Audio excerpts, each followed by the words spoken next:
Hello student, तर मागच्या लेक्चरला आपण ड्रिलिंग मशीनचं टाईप्स, त्याच्यामध्ये sensitive drilling machine, radial drilling machine, त्याचं कन्स्ट्रक्शन पाहिले, शिवाय आपण स्पेसिफिकेशन पाहिलेलं आहे.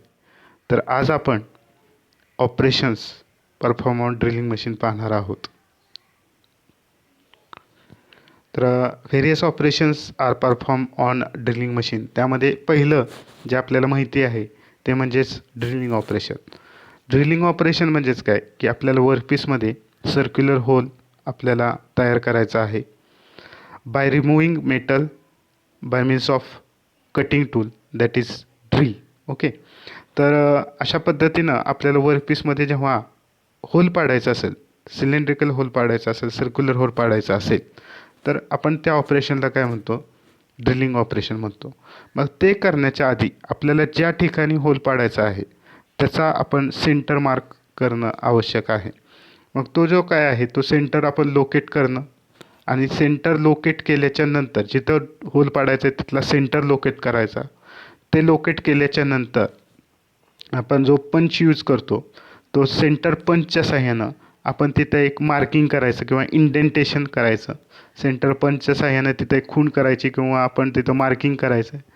आणि मार्किंग केल्याच्या नंतर जो वर्कपीस आहे तो वर्कपीस आपण वर्क टेबलवरती क्लॅम्प करायचा.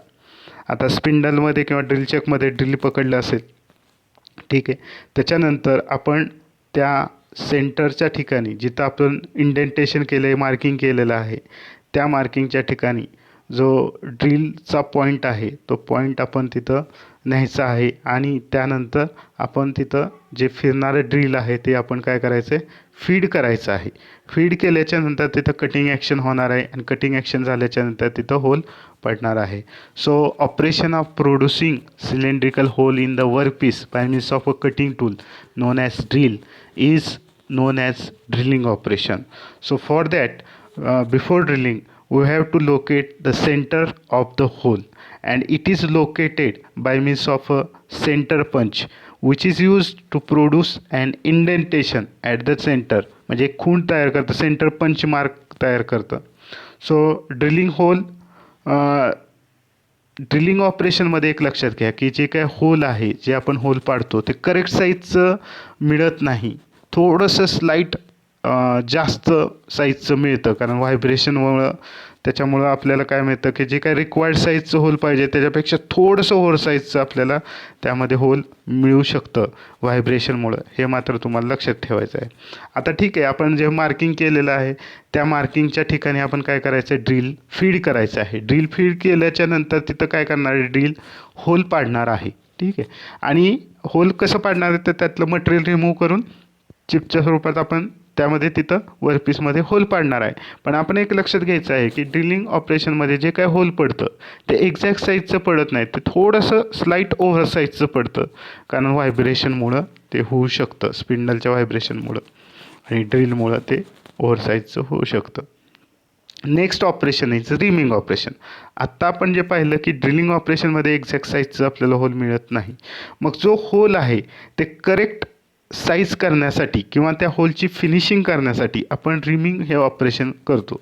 रिमिंग ऑपरेशन हे होल तयार करत नाही.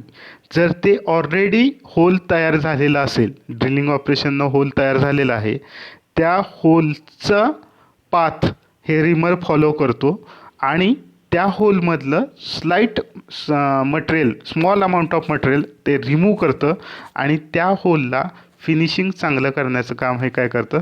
रिमिंग ऑपरेशन करत असतं, किंवा रिमर नावाचं एक टूल आहे, ते रिमर नावाचं टूल करत असतं. ठीक आहे, तर रिमर टूल तुम्हाला इथं दिसतंय पहा. हे रिमिंग ऑपरेशन तुम्हाला इथं दिसतंय, किंवा हे रिमर टूल आहे. हे रिमर टूल इथं तुम्हाला जे दिसतंय ते रिमर टूल आहे. आणि ह्यामध्ये जे आधीचं होल पडलेलं असेल, होल आत्ता आपण पाहिलं की ड्रिलिंग ऑपरेशनमध्ये आपल्याला करेक्ट साईजचं होल मिळत नाही, स्लाइटली ओव्हर साईजचं मिळतं. मग ते फिनिशिंग करण्यासाठी, सायझिंग करण्यासाठी आपण काय करतो? रिमिंग ऑपरेशन करतो. रिमिंग ऑपरेशनमध्ये हे जे टूल वापरलं त्याला आपण रिमर असं म्हणतो. तर रिमर होल तयार करत नाही, तर ऑलरेडी जे होल तयार झालेला आहे त्याच्यामध्ये स्मॉल अमाऊंट ऑफ मटेरियल ते रिमूव्ह करतं आणि जो पाथ आहे तो फॉलो करतं आणि स्मॉल अमाऊंट ऑफ मटेरियल ते रिमूव्ह करतो आणि अशा पद्धतीने आपल्याला करेक्ट साईजचं होल मिळतं. So it is a accurate way of sizing and finishing hole which is previously drill. आधी जे ड्रिलिंग केलेलं होल आहे त्याचा सायझिंग आणि फिनिशिंग करण्याचं काम हे रिमिंग ऑपरेशनमध्ये होत असतं. मग ह्याच्यामध्ये जे टूल वापरले त्याला आपण रिमर म्हणतो. आणि ह्याच्यामध्ये जो स्पीड ठेवला रिमिंग ऑपरेशनमध्ये जो स्पिंडल स्पीड आहे तो ड्रिलिंग ऑपरेशनच्या निम्मा स्पीड आपल्याला ठेवायचा आहे. आता रिमर जे आहे ते होल तयार करत नाही, होल पाडत नाही, पण जे ऑलरेडी आधीचं होल पडलेलं आहे तो जो पाथ आहे तो फॉलो करतो आणि स्मॉल अमाऊंट ऑफ मटेरियल त्यामधनं रिमूव्ह करतो. तर अशा पद्धतीनं आपण प्रॉपर साईजचं आणि स्मूथ फिनिश असलेलं आपल्याला होल मिळतं रिमिंग ऑपरेशन केल्याच्या नंतर. याच्यामध्ये अराउंड 0.375 mm मटेरियल रिमूव्ह होतं. ठीक आहे, तर हे झालं रिमिंग ऑपरेशन. ह्याच्यामध्ये जे टूल वापरले ते रिमर आपण त्याला म्हणतो. तर सायझिंग आणि फिनिशिंग करण्याचं काम हे रिमर करत असतं होलला व्यवस्थित ॲक्युरेट साईज करण्यासाठी आणि फिनिशिंग करण्यासाठी. नेक्स्ट आहे काउंटर बोरिंग. आता काउंटर बोरिंग ऑपरेशन तुम्हाला इथं दिसते आणि ह्याच्यामध्ये जे टूल वापरलं हे सुद्धा तुम्हाला इथं काउंटर बोर टूल इथं दाखवलेलं आहे बघा. हे टूल वापरलेलं असतं काउंटर बोर आणि हे काउंटर बोरिंग ऑपरेशन तुम्हाला इथं दिसते. काउंटर बोरिंग ऑपरेशन म्हणजे काय की जे काय होल आहे त्याचं जे एक एंड आहे, हे जे एंड आहे होलचं जे एंड आहे ते स्लाईट म्हणजे थोडंसं एनलार्ज करायचं. इथं तुम्हाला दिसतंय हे होल पडलेलं दिसतंय, इथं होल आहे. ह्या होलचं जे एंड आहे ते एंड काय केलेलं इथं एनलार्ज केलेलं आहे, एनलार्ज केलेलं आहे. आणि इथं असा एक सिलेंड्रिकल भाग तयार होतो आणि इथं एक शोल्डर तयार झालेला आहे बघा. इथं स्टेप तयार झालेली आहे कारण ह्याची साईज एनलार्ज झाल्यामुळे ह्याची साईज जास्त आहे. ह्या होलपेक्षा ह्याची साईज काय झाली जास्त झाली आणि इथं एक शोल्डर तयार झालं आहे, असं एक शोल्डर तयार झालेलं आहे. तर ह्याच्यासाठी आपण काउंटर बोरिंग करतो. काउंटर बोरिंग म्हणजेच काय, जे होल पडलेलं आहे त्याचा एंड्स एनलार्ज करणे, त्याचे एंड एनलार्ज करणे. मग हे एंड एनलार्ज केल्यावर काय मिळणार आहे, तर हे एंड एनलार्ज केलं की आपल्याला जे काही बोल्ट असेल त्याचा हेड जो आहे तो इथं बसेल त्या होलमध्ये. ह्या जो एनलार्ज केलेल्या होलमध्ये बोल्टचा हेड काय होऊ शकतो बसू शकतो, ॲकोमोडेट होऊ शकतो, स्टड बसू शकतं. तर अशा पद्धतीनं हे आपण काउंटर बोरिंग ऑपरेशन त्याला म्हणतो. आणि ह्याच्यासाठी जे टूल यूज केलं आहे हे ते तुम्हाला इथं दाखवले, काउंटर बोर इथं तुम्हाला दिसतंय. So counter boring operation is enlarging the end of hole cylindrically. हे होल जे आहे हे होल बघा, हे जे होल दिसतंय हे होल आहे, इथं इथं होल आहे. ह्या होलचं एंड काय केलं आहे एनलार्ज केलं आहे सिलेंड्रिकली. म्हणजे इथं सिलेंड्रिकलच होल आहे पण ह्या होलचं एंड एनलार्ज झालेलं आहे, ते सिलेंड्रिकलीच आहे, सिलेंड्रिकल सर्क्युलरच आहे. ठीक आहे. So it is a operation of enlarging the end of hole cylindrically. The enlarge hole form a square shoulder with the original hole. Okay, तर ते कशासाठी, तर जे बोल्टचे हेड आहे, स्टड आहेत, पिन आहेत ते तिथं बसावेत ह्याच्यासाठी ते होल एंडला एनलार्ज केलेलं असतं. आणि ह्याच्यासाठी जे टूल यूज केलेलं आहे त्याला म्हणतो आपण काउंटर बोर. ओके, मग त्याच्यामध्ये जो काउंटर बोर आहे त्याच्यामध्ये आता हे जो शांक आहे तर शांक दिसतोय जे की स्पिंडलमध्ये आपण पकडतो. हा जो शांक आहे, हा जो शांक आहे ग्रिपिंगसाठी, हा जो शांक आहे हा मेन बॉडीची शांक, तर तो स्ट्रेट असू शकतो किंवा टेपर असू शकतो जे की ड्रिल स्पिंडलमध्ये आपण पकडतो. आणि ह्याच्या ज्या एजेस आहेत त्या स्ट्रेट असू शकतात किंवा स्पायरल टीचच्या असू शकतात. इथं ह्याच्या ज्या कटिंग एजेस आहेत ह्या टूलच्या ज्या कटिंग एजेस आहेत ते स्ट्रेट असू शकतात किंवा स्पायरलच्या स्वरूपात असू शकतात टीथ. आणि ह्याचा स्पीड हा ड्रिलिंग ऑपरेशनच्या 25% कमी घ्यायचा आहे. सो काउंटर बोरिंग ऑपरेशन म्हणजेच काय, तर it is a operation of enlarging the end of hole cylindrically. एवढं लक्षात ठेवा. आणि ह्याच्यासाठी जे टूल वापरले ते काउंटर बोर्ड टूल वापरलेलं आहे. हे काउंटर बोर्ड टूल तुम्हाला इथं दिसतंय. ह्याच्यामध्ये टेपर शँक दिसतोय, कधी कधी स्ट्रेट शँक पण असतो. आणि ह्याचं जे आता हे होल जे आहे समजा इथं तुम्हाला दिसतंय, तर हे जे होल आहे हे जे होल आहे त्याचं एंड काय केलं, त्याचं एंड फक्त एनलार्ज केलेलं आहे जेणेकरून इथं सिलेंड्रिकली एनलार्जमेंट व्हावी आणि इथं एक स्क्वेअर शोल्डर तयार होईल. ह्या स्क्वेअर शोल्डरमध्ये हा जो असा स्क्वेअर शोल्डर तयार होईल त्याचा शेप सिलेंड्रिकलच असेल होलचा, ते होल एंडला एनलार्जच झालेला असेल. पण हा जो शोल्डर तयार झालेला आहे ह्या शोल्डरमध्ये आपण हेड जो आहे बोल्टचा तो ॲकोमोडेट करू शकतो. आणि ह्याच्यासाठी जे टूल वापरले त्याला आपण म्हणतो counter bore. Next operation is counter sinking. आत्ता जसं आपण काउंटर बोरिंग पाहिलं तसं आपण काउंटर सिंकिंग पाहूया. ह्याच्यासाठी जे काउंटर सिंक टूल आपण इथं पाहतोय ते काउंटर सिंक टूल आपण वापरतो. ह्याच्यामध्ये तुम्हाला असं दिसतंय की जे एंड आहे होलचं एंड आहे त्याच्यामध्ये कसले एनलार्जमेंट दिलेली आहे तर कोनिकल शेपची एनलार्जमेंट दिलेली आहे. म्हणजे होलचं जे एंड आहे त्याच्यामध्ये ते वाढवलेलं आहे पण त्याचा शेप कसा केलेला आहे कोनिकल. तर तुम्हाला दिसतंय पहा हा जो शेप आहे तो कसा आहे होलचा कोनिकल आहे. म्हणजे कोनिकल एनलार्जमेंट होलला एंडला देण्यासाठी होलच्या एंडला कोनिकल एनलार्जमेंट करण्यासाठी आपण काउंटर सिंकिंग ऑपरेशन वापरतो. आणि ह्यासाठी जे टूल वापरतो त्याला आपण काउंटर सिंक असं म्हणतो. ह्याचा पण जो कटिंग स्पीड आहे तो ड्रिलिंग ऑपरेशनच्या 25% कमी असला पाहिजे. आणि ह्याच्यामध्ये काउंटर सिंकचा जो अँगल आहे तो 60 डिग्री 82 डिग्री 90 डिग्रीचा अँगल ह्या आतला जो इन्क्लुडेड अँगल आहे तो 60 डिग्री 82 किंवा 90 डिग्री असू शकतो. ह्या टूलचा जो इन्क्लुडेड अँगल आहे तो. आता ह्यामध्ये काउंटर सिंकिंग म्हणजेच काय operation of making cone shape enlargement. आता हे कशासाठी तर जे काही रिवेट आहेत त्याचे जे काही हेड आहेत किंवा स्क्रू असतील त्याचे जे काही हेड आहेत कोनिकल हेड आहेत ते कोनिकल हेड्स स्क्रूचे आपल्याला इथं काय होणार आहेत बसणार आहेत. त्यासाठी आपण होलचं एंड एनलार्ज केलेलं आहे कोनिकल शेपचं एंड केलेलं आहे जेणेकरून जे स्क्रू आहेत त्याचे जे कोनिकल हेड आहेत ते बसावेत किंवा रिवेट आहेत त्याचे कोनिकल हेड जे आहेत ते बसावेत. ह्यासाठी आपण त्यामध्ये काउंटर सिंकिंग हे ऑपरेशन केलेलं आहे. आणि ह्याच्यासाठी जे टूल वापरले त्याला काउंटर सिंकिंग म्हणतो. So counter sinking is operation of making cone shape enlargement at the hole of the hole. Okay. Next is boring. आता बोरिंग इथं तुम्हाला दिसते. बोरिंग म्हणजेच काय की आपण जे होल पाडलेला आहे त्याचा साईज एनलार्ज करायचा आहे थ्रू आउट तर त्यासाठी आपण बोरिंग करतो. बोरिंग म्हणजेच काय की operation of enlarging a whole that is already deal. मग हे कशाच्या साहाय्यानं करतो तर सिंगल पॉईंट कटिंग टूलच्या साहाय्यानं करतो. So by using single point cutting tool we can enlarge the size of hole which has previously drilled. आधी जे होल ड्रिल केलेला आहे त्याचा होलचा साईज आपल्याला वाढवण्यासाठी ॲक्युरेट साईजचं होल आपण किंवा साईज त्याचा वाढवायचा आहे आपल्याला. ठीक आहे.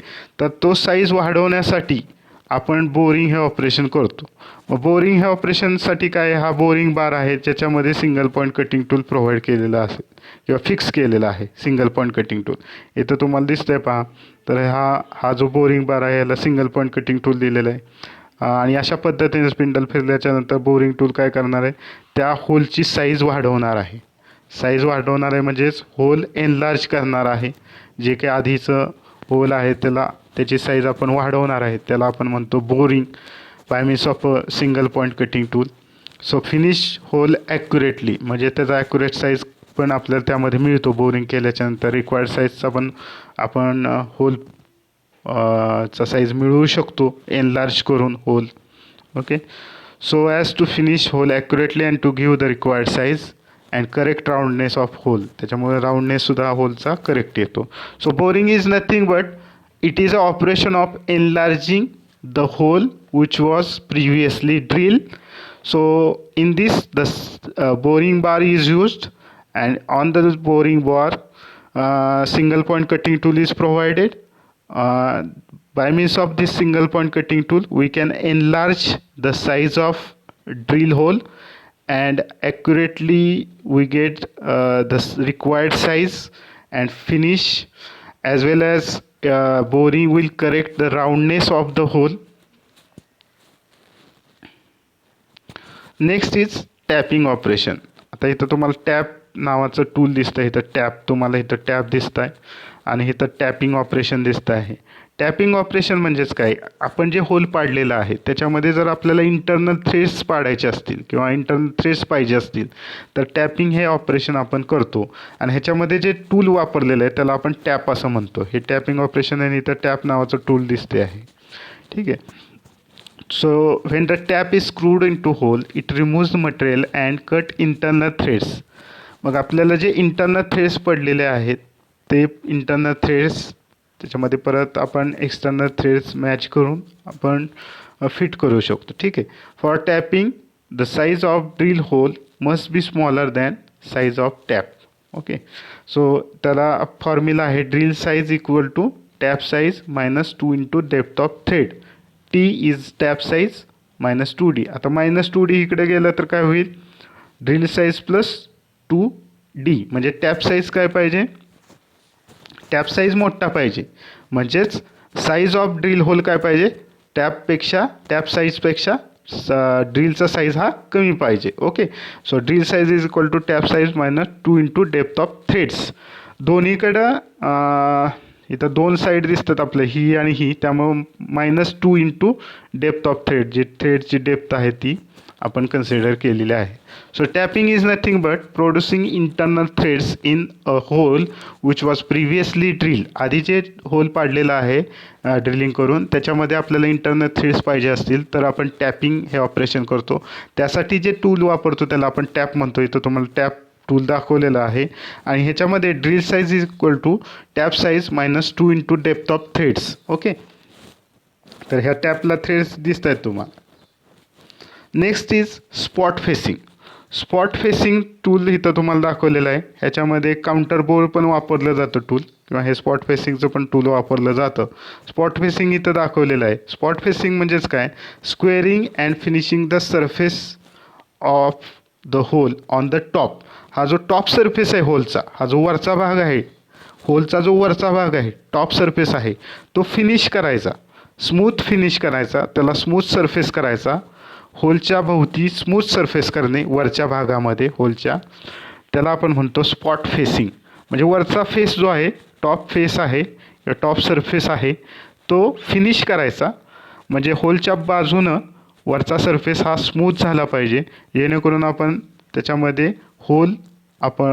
त्या होल नाही पण आपण जे काही सरफेस झालेलं आहे त्याच्यामध्ये आपण वॉशर ठेवू शकतो, किंवा नट बोल्टचे हेड जे आहेत ते त्या लेव्हल झालेल्या सरफेसवरती आपण बसवू शकतो. अशा पद्धतीनं स्पॉट फेसिंग आहे. त्यासाठी स्पॉट फेसिंग टूल पण वापरलं जातं, किंवा काउंटर बोरिंगचं जे टूल आहे ते पण वापरलं जातं. म्हणजे याचा अर्थ काय, स्पॉट फेसिंग म्हणजेच काय, जो होल आहे त्याचा वरचा सरफेस, वरचा जो टॉप सरफेस आहे, टॉप फेस आहे, ते आपण फिनिश करायचं आहे, त्याचा सरफेस लेवल करायचा आहे, स्मूथ फिनिश करायचा आहे, स्मूथ सरफेस करायचा आहे, त्याचा लेवल सरफेस करायचा आहे, जेणेकरून आपल्याला वॉशर, नट, बोल्टचे हेड जे आहेत ते त्याच्यावरती माउंट करता येतील अशा पद्धतीने. नेक्स्ट आहे ट्रीपॅनिंग ऑपरेशन. ट्रीपॅनिंग ऑपरेशन म्हणजेच काय, तर एक प्रकारचं होलच पाडायचं ऑपरेशन आहे, होल मेकिंग ऑपरेशन, ज्याच्यामध्ये आपण ॲन्युलर ग्रूव्ह पाडू शकतो. तर इथं तुम्हाला ट्रीपॅनिंग टूल दिसतं आहे बघा, ते हॉलो टूल आहे. ठीक आहे. तर इथं टूल दिसतं इकडं आणि इकडं, आणि हा जो आहे तो अशा पद्धतीनं हे फिरवल्याच्या नंतर आपण काय करू शकतो, ॲन्युलर ग्रूव्ह इथं पाडू शकतो. इथं ट्रीपॅनिंग टूल तुम्हाला इथं दिसतं आहे पहा. तर ह्याच्या पद्धतीनं आपण ॲन्युलर ग्रूव्ह पाडण्यासाठी living a solid cylindrical case in the centre. हा जो सॉलिड सिलेंड्रिकल केस आहे हा सेंटरला असेल, आणि ह्याच्या भोवती आपण अशा पद्धतीनं लार्ज डायमीटरचं जे काय आहे 50 mm डायमीटरचं होल, 50 mm पेक्षा जास्त डायमीटरचं होल आपण पाडू शकतो. शिवाय आपण ॲन्युलर ग्रूव्हसुद्धा ह्याच्यामध्ये पाडू शकतो.